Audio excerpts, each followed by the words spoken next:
Okay, there we go.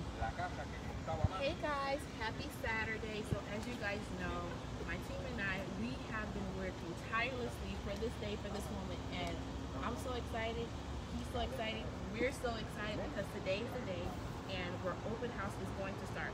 Originally I had it from 12 to 4, but as you can see, there are people here already that's ready to look at this beautiful property in North Lauderdale.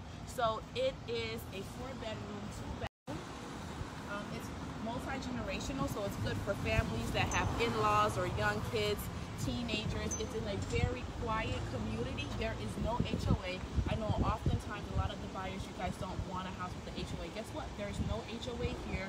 It's over 1,652 square feet. The backyard is very huge. It's very close to a lot of schools, elementary, middle, and high schools. You're very close to the mall.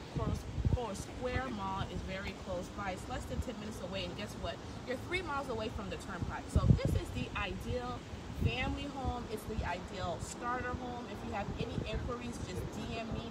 I'm ready to serve you. I'm ready to assist you. Come by. I have snacks inside for the kids. So if you bring the kids, I have snacks. I have water, and it's very nice. So come check us out. We'll be here till 4 o'clock. Any questions, let me know. See y'all soon. Perfect. Okay.